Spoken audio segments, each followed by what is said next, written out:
So you have a pretty good idea by now of what a literature review should look like, what it should include, where you should be heading.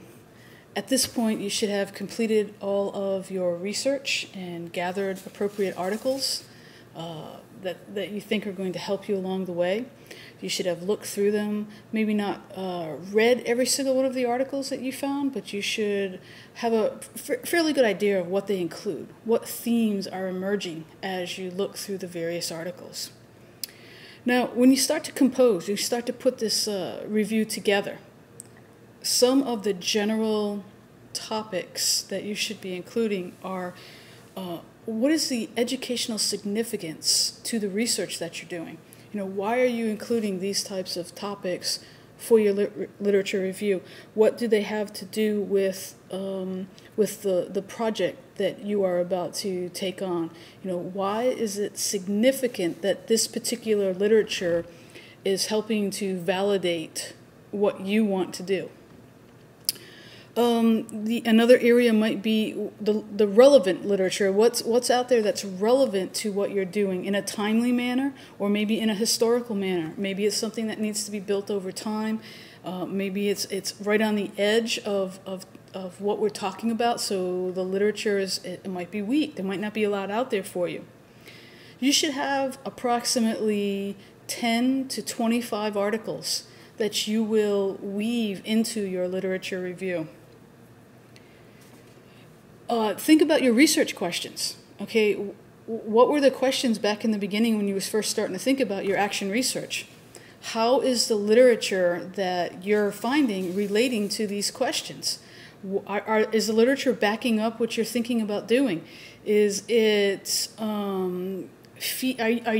is your project going to feed into the educational research that's already out there? Are you taking it one step further? Are you looking to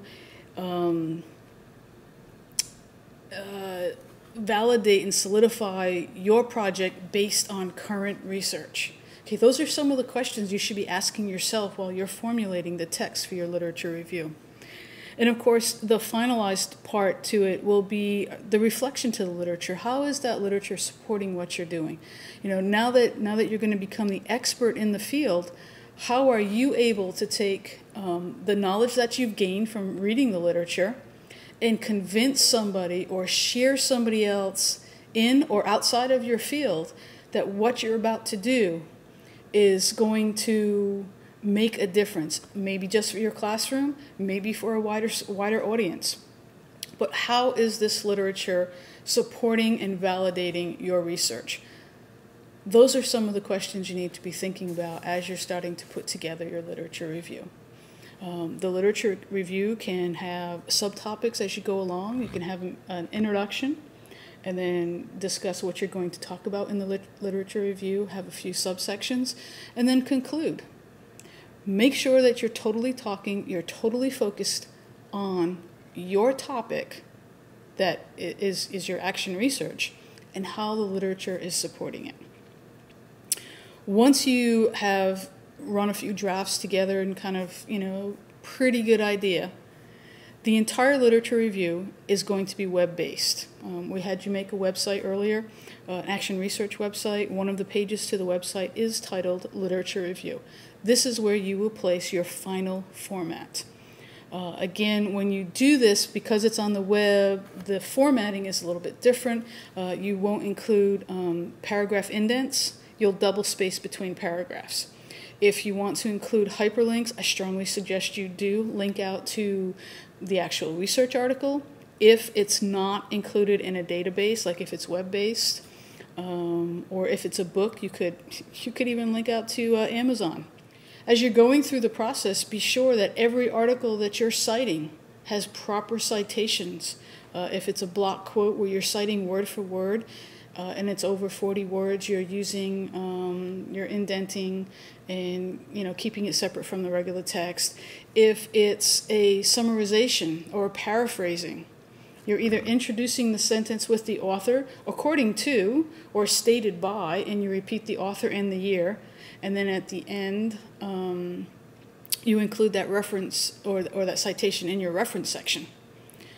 Be sure that you're not allowing the reader to believe the words you put in your lit review are yours, if in fact they are not yours. So be sure to have the proper citations.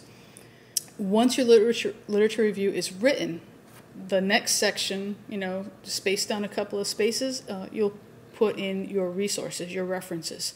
Be sure to follow APA, so basically the references should be alphabetical by author's last name. At this point, your literature review will be completed and you'll move into your cycles. But what it's done for you is lend some credibility and some validity to the project you're about to take on. So I hope this kind of helps clarify what should be in a literature review while you're doing it.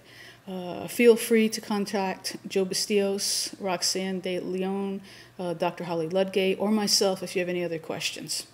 Thanks.